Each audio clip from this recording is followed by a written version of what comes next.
Hello बच्चों, मैं बीबी सिंह।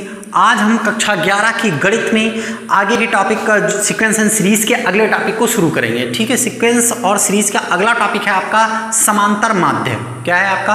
समांतर माध्य। कुछ आप इसके बारे में जानते हैं, जैसे मान लीजिए आपको कई सारे टर्म दिए गए 1 2 3 4 5, तो क्या होता है आपका समांतर माध्य जब निकालते हैं तो क्या होता है? सम ऑफ ऑल टर्म्स। क्या होता है? सम ऑफ ऑल टर्म्स और अपान जितने टर्म्स हैं उनको हम डिवाइड कर देते हैं तो आप समांतर माध्य निकाल लेते हैं। ठीक है, जैसे मान लीजिए आपको समांतर माध्य निकालना है तो टॉपिक जो है वो आपका क्या है? समांतर माध्य। समांतर माध्य। अब जैसे मान लीजिए आपको कोई टर्म्स, कुछ टर्म्स दिए गए A1 A2 A3 A4 ये दिए गए हैं, तो आपको इनका समांतर माध्य चाहिए। तो सम ऑफ ऑल टर्म्स मतलब A1 plus A2 plus A3 plus A4 upon कितने टर्म्स हैं? 1 2 3 4, मतलब 4 से क्या कर दिया? डिवाइड कर दिया। तो ये हो गया इसका क्या? समांतर माध्य हो गया। ठीक है, अब देखिए अगर जैसे मान लीजिए आपसे कहा जाए दो संख्याओं के बीच समांतर माध्य निकालिए, दो संख्याओं के बीच, तो देखिए सूत्र है, सब ध्यान से देखिएगा। दो संख्याओं के बीच समांतर माध्य। क्या पढ़ेंगे? दो संख्याओं के बीच समांतर माध्य। चलिए भाई, दो संख्याएं दी गई हैं, माना दो संख्याएं कौन कौन सी हैं? माना दो संख्याएं A व कौन सी हैं? B हैं। ठीक, माना दो संख्याएं कौन कौन सी हैं?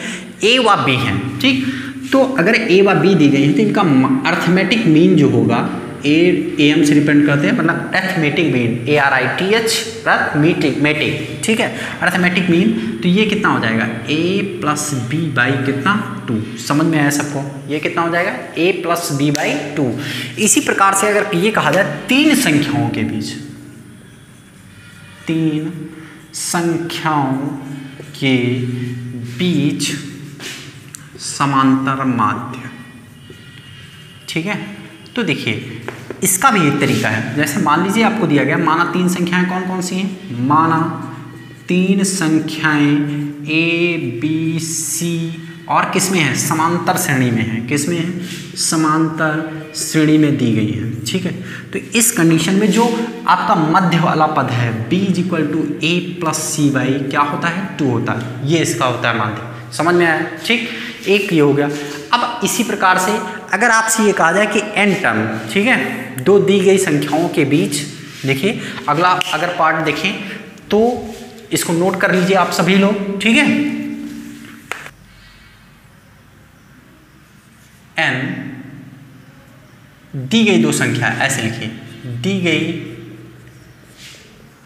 दो संख्या के बीच n समांतर मध्य पद ज्ञात करना। समांतर माध्य पद ज्ञात करना। माध्य पद ज्ञात करना। चलिए भाई देखिए, जैसे ये आपको हेडिंग है आपकी दी गई, मतलब अगर दो संख्याएं दी गई हैं, मान लीजिए दो संख्याएं कौन सी? A और B। देखिए माना दो संख्याएं A व कौन सी हैं? B हैं। तो अगर दो संख्याएं A व B हैं तो ये श्रेणी कैसी बनेगी? जरा ध्यान दीजिए। देखिए आपकी श्रेणी, इनके बीच में n चाहिए, तो देखिए अगर हम बात करें तो इसकी श्रेणी जो होगी वो श्रेणी ऐसी होगी। देखिए ये हो जाएगा आपका पहला पद A और समांतर मध्य पद A1, ठीक, फिर कितना? A2, फिर A3 और एंड समान यहाँ पर हो जाएगा AN और लास्ट में क्या होगा? B। ठीक, अब इस A1 A2 A3 AN का मान आपको ज्ञात करना है। समझ में आया? तो इसको हम कैसे ज्ञात करते हैं? देखिए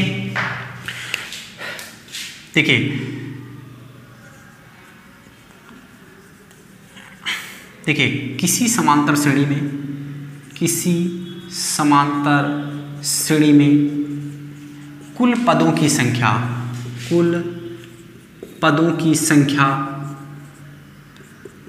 n+2 होती है। ये याद रखिएगा। ठीक है, किसी भी समांतर श्रेणी में जो कुल पदों की संख्या होती है वो कितनी होती है? n+2 होती है। ठीक, अब देखिए अगर किसी भी समांतर श्रेणी में कुल पदों की संख्या n+2 होती है तो इसका मतलब क्या हुआ कि जो श्रेणी का n+2वां पद है वो क्या है, b है। n+2वां पद क्या है, b है। ये आपको AP में दिया गया है, अर्थमेटिक सीरीज है ये, ठीक है।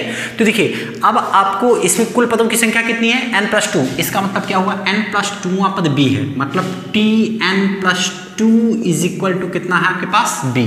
ठीक, आपको Tn इज इक्वल टू क्या फार्मूला बताया है इससे पहले वाले लेक्चर में, a plus n-1 into D, समझ में आया। ठीक, तो इसका मतलब यहाँ पर क्या हो जाएगा, ये हो जाएगा a प्लस यहाँ पर हो जाएगा आपका कितना, बोलिए n-1 होता है तो n+2-1 into D is equal to कितना, b हो जाएगा। a को उधर ट्रांसफर करिए, n और यहाँ 2 में से 1 घटा 1 तो ये हो जाएगा d, इसका मतलब b माइनस a, यहाँ से d की वैल्यू क्या मिलेगी, बोलिए b माइनस a और अपॉन n+1, समझ में आया। ये d की वैल्यू निकाल ली हमने। अब देखिए a आपका प्रथम पद हो गया, a1 आपका श्रेणी का दूसरा पद हो गया, a3 श्रेणी का तीसरा पद हो गया। तो इसका मतलब श्रेणी आप कैसे निकालते थे, a plus D, a plus 2d, a plus 3d। मतलब ये हुआ कि अब आप चाहें तो a1 बराबर क्या लिख सकते हैं, a1 is equal to a small a और प्लस कितना होता है d। इसका मतलब यहाँ पर a और प्लस d की वैल्यू आप ये रख सकते हैं, b minus a upon n+1, ये आपका a1 हो जाएगा।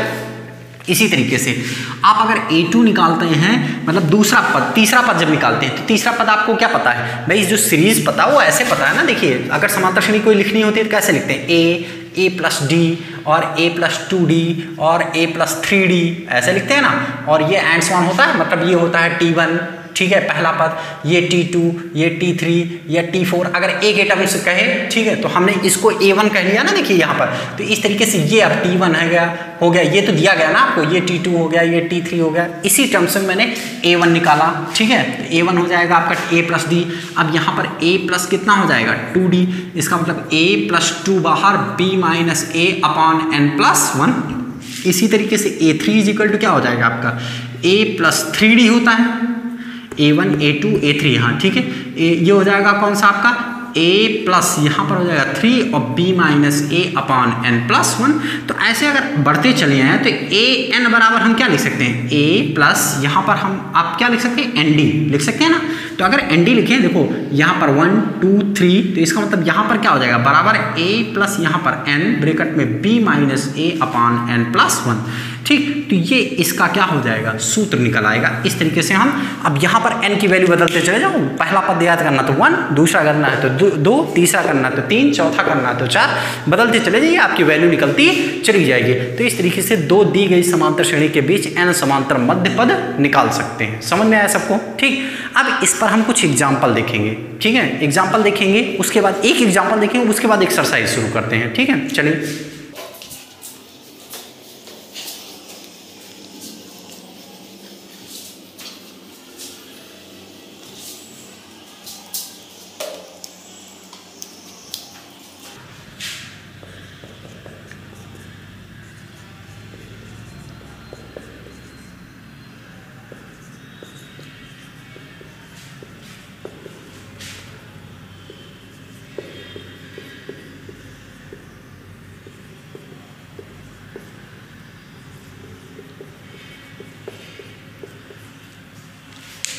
देखिए आपका एग्जाम्पल है एक 3 तथा 19 के बीच 3 समांतर मध्य पद आपको लिखने हैं। ठीक है, 3 तथा 19 के बीच 3 समांतर मध्य पद लिखने हैं। तो इसका मतलब क्या होगा, देखिए अगर साल की बात करें तो ये हो गया 3 और 3 समांतर, मतलब a1 और फिर क्या लिखना आपको, a2 ज्ञात करना है, a3 ज्ञात करना, 3 हो गए।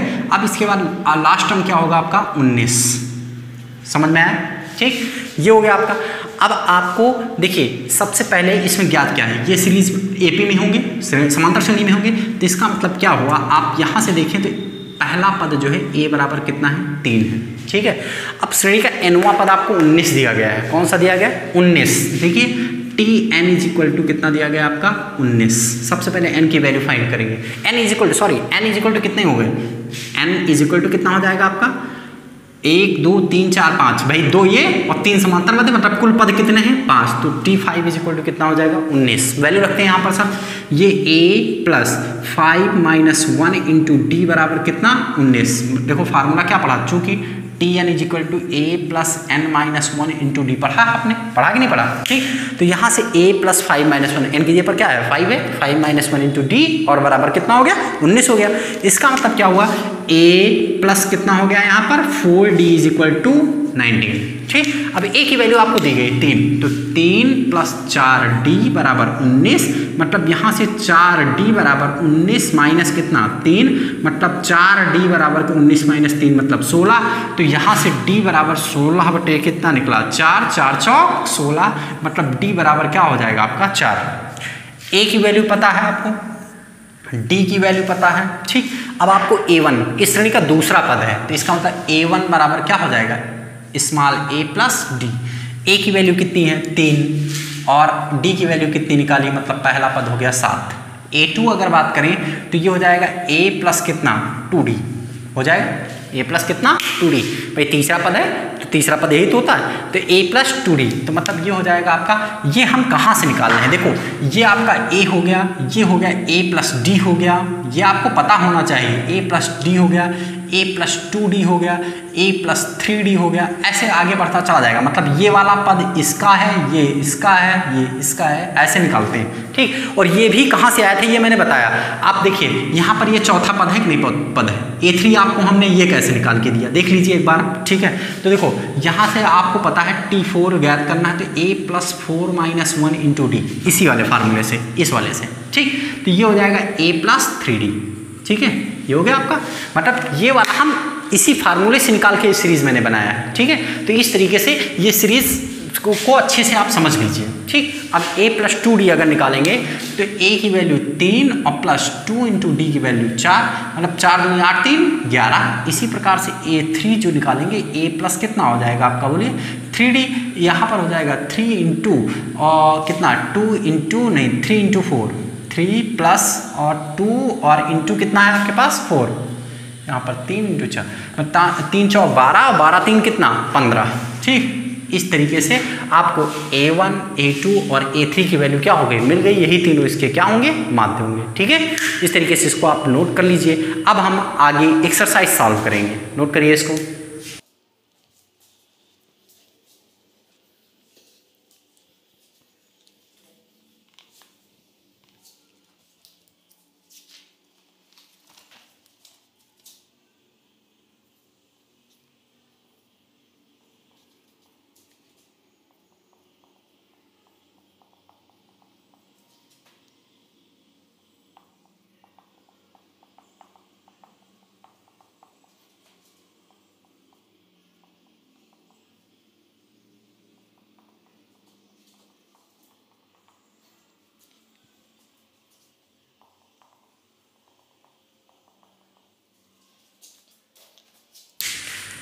देखिए ये एक्सरसाइज 12.4 का पहला सवाल है। ठीक है, 12.4 का पहला सवाल है, शुरू करते हैं। लिखा है यदि समांतर श्रेणी के दो पदों का अंतर, समांतर श्रेणी के दो पदों का अंतर, तो इसका मतलब पहले दो पद मानने हैं आपको। देखिए माना दो पद a व b है, ये हमने मान लिया। अब दोनों का अंतर दिया गया है, मतलब a माइनस बी बराबर कितना दिया गया 4, इक्वेशन नंबर 1 बना लिया। अब इन दोनों का माध्य, इन दोनों का माध्य, तो दोनों का माध्य मैंने कैसे बताया था। ठीक है, दोनों का माध्य दिया गया, मतलब a प्लस बी बाई 2, दोनों को जोड़ के उसका आधा, दो संख्याओं का बराबर कितना दिया गया 6, मतलब a प्लस बी बराबर 6 दूनी 12। ये समीकरण नंबर हो गया कितना 2। ठीक, अब समीकरण नंबर 1 और 2 को क्या करेंगे, हल करने पर, समीकरण नंबर 1 व 2 को क्या करने पर, हल करने पर, चलिए भाई समीकरण नंबर 1 और 2 को हल करेंगे तो a माइनस बी बराबर कितना है 4, a माइनस बी बराबर 4 और a प्लस बी बराबर कितना है आपके पास 12, मतलब b से b क्या हुआ कैंसिल, 2a बराबर 12 4 16, a 16/2, मतलब 2 8 16 है, a बराबर कितना आ गया 8, मतलब पहली संख्या जो है वो कितनी है 8 है आपके पास। ठीक, अब बात करते हैं दूसरे में, तो a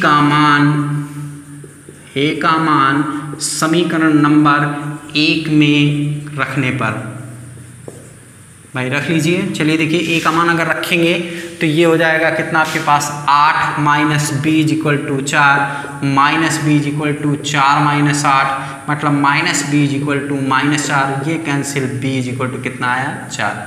अतः दोनों संख्याएं आपकी मिल गई। ये दोनों इस सवाल के क्या हुए आंसर हुए। ठीक।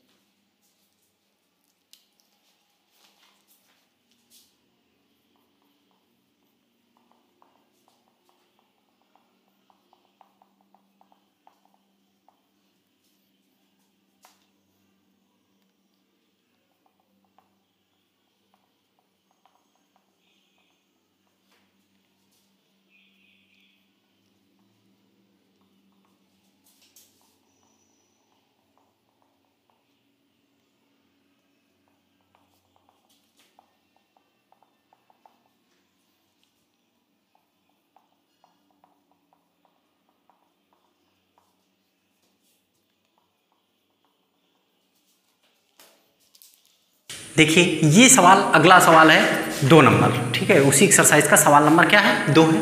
देखिए लिखा है यदि ए बी सी समांतर श्रेणी में, मतलब ए बी सी आपके किस में है समांतर श्रेणी में है, तथा ए व बी का समांतर माध्य आपको P दिया गया व बी व सी का समांतर माध्य आपको Q दिया गया, तो सिद्ध करना है P व Q का समांतर माध्य क्या होगा B होगा। समझ में आया। ठीक।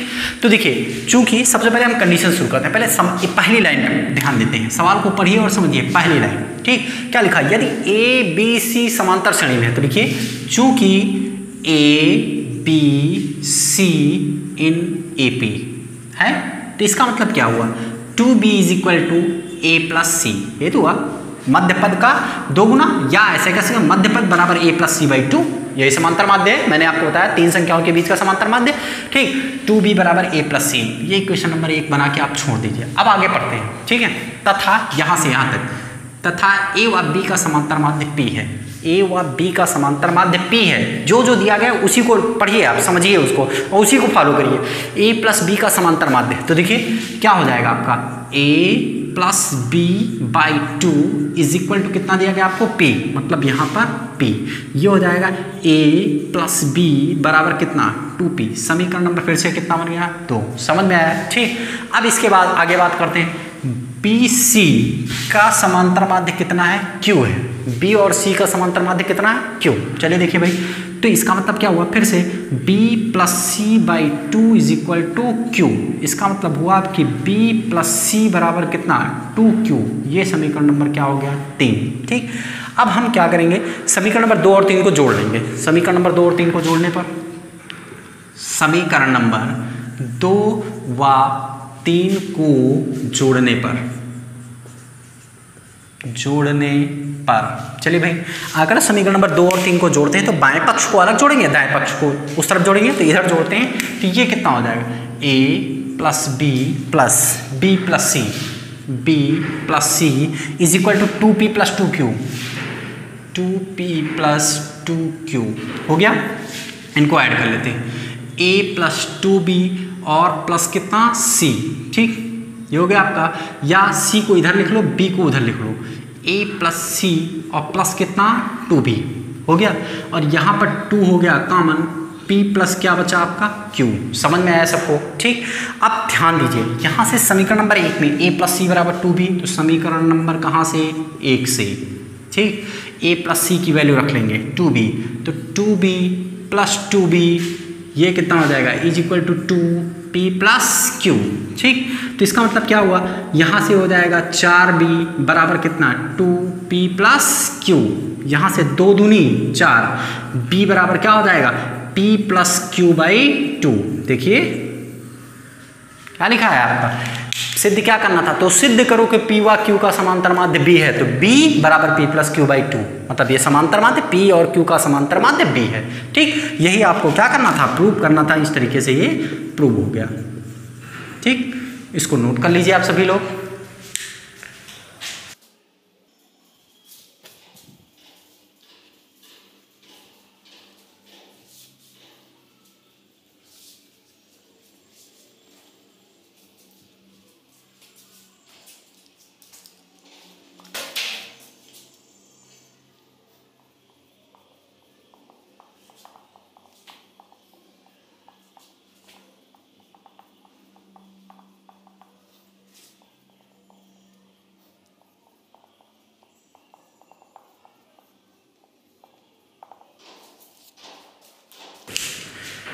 देखिए ये एक्सरसाइज का आपका 3 नंबर सवाल है, ठीक है।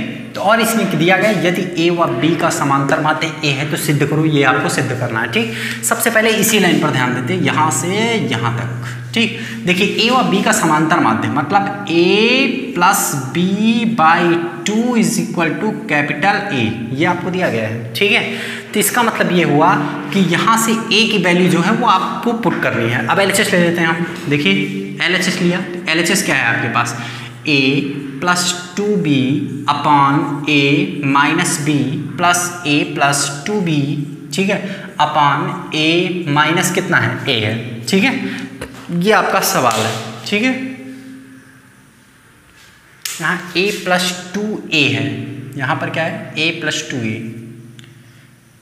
यहाँ पर a प्लस 2a, ये आपका सवाल दिया गया है, ठीक है। LHS पार्ट हो गया।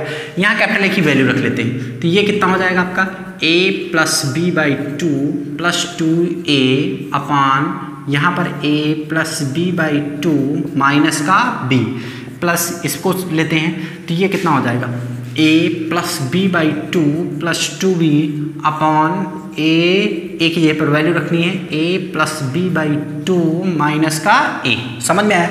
केवल हमने ये वाली वैल्यू उठा के इस LHS साइड में जहाँ जहाँ कैपिटल A है वहाँ पर रख दिया, ठीक। अब इनको हम सॉल्व करना शुरू करते हैं। चलिए भाई इसको क्रॉस मल्टीप्लाई कराएंगे, तो देखिए यही सॉल्व करते हैं, नहीं इस साइड में सॉल्व करेंगे। देखिए ये हो जाएगा आपका a प्लस का b, ठीक है, a प्लस का b और 2 से इधर मल्टीप्लाई, प्लस का 2 2 जा 4a मतलब 2 दूनी 4a बटे 2 और सब के बेटे में यहाँ भी सॉल्व करेंगे, तो a प्लस b माइनस का 2b अपॉन 2, ठीक। बीच में प्लस अपनी जगह पर, प्लस ये वाला सॉल्व करेंगे तो a प्लस b 2 दूनी 4b प्लस का 4b बटे 2 और अपॉन में इसको सॉल्व करेंगे तो a प्लस b माइनस का 2a अपॉन कितना 2, 2 से 2 कैंसिल, 2 से 2 कैंसिल, इसको लिखेंगे a 4a जोड़ के कितना 5a प्लस b, अब बटे में यहाँ a और माइनस का b हो जाएगा, 2 एक b में से 2b घटेगा तो क्या बचेगा माइनस का, यहाँ प्लस लिख लो, यहाँ हो जाएगा a plus 5b, a plus कितना 5b, ठीक, अपॉन में यहाँ बात करें अगर तो देखो 2a में से एक ही निकल गया तो माइनस ही बचा, मतलब ये बचा आपका b माइनस a, यहाँ से माइनस कॉमन कर लो तो ये नया बनेगा 5a plus b upon a minus b minus a plus 5b upon यहाँ पर क्या हो जाएगा आपका a माइनस b, ठीक। दोनों चेंज हो गया, आपके LCM क्या हो गए सेम हो गए, ठीक है। तो इसका मतलब क्या हुआ आपका a माइनस b, ये हो गया आपका, यहाँ इसको सब लिख लीजिए 5a, ठीक, प्लस का b माइनस का a माइनस का 5b, ठीक। अब आप देखिए 5a में से एक a निकला, कितना बचा 4a, कितना बचा 4a, तो बराबर में हो गया ये 4a और यहाँ एक b में से 5b निकला तो माइनस का हो गया कितना 4b और अपॉन में a माइनस b, ऊपर से 4 कॉमन कर लिया तो ऊपर भी a माइनस b और यहाँ नीचे अपॉन में भी a माइनस b, ये दोनों कैंसिल हो गए, ये हो गया 4। तो इस तरीके से ये हो गया आपका RHS, यही आपको क्या करना था प्रूव करना था। समझ में आया सबको, ठीक। तो इस तरीके से ये सवाल नंबर 3 हो गया इस एक्सरसाइज का, ठीक है। अब इस लेक्चर में यहाँ तक के मैंने सवाल आपको बताए हैं, बाकी आगे के सवाल आप लगाइए। अगर आपके पास बुक नहीं है तो आप मार्केट से बुक खरीद लीजिए या तो विद्यालय में बुक अवेलेबल है, आप विद्यालय में आके ले लीजिए, ठीक। फिलहाल मैं इस एक्सरसाइज की PDF जो है आपको absnic.in पर जो है लोड कर दिया जाएगा, आप वहाँ से चाहें तो सवाल को नोट कर सकते हैं और आगे के सवाल लगा लीजिए। जो सवाल नहीं आते हैं वो हमारे WhatsApp नंबर पे आप जो है पूछिए और होमवर्क में जो मैंने दिया है, ठीक है, जो सवाल आपको मैंने आगे लगाने के लिए कहा है वो सवाल आप लगाइए, ये मेरा WhatsApp नंबर है, इस पर आप सेंड करिए, ठीक है। आप सभी लोगों को समझ में आ गया होगा, इसको नोट कर लीजिए।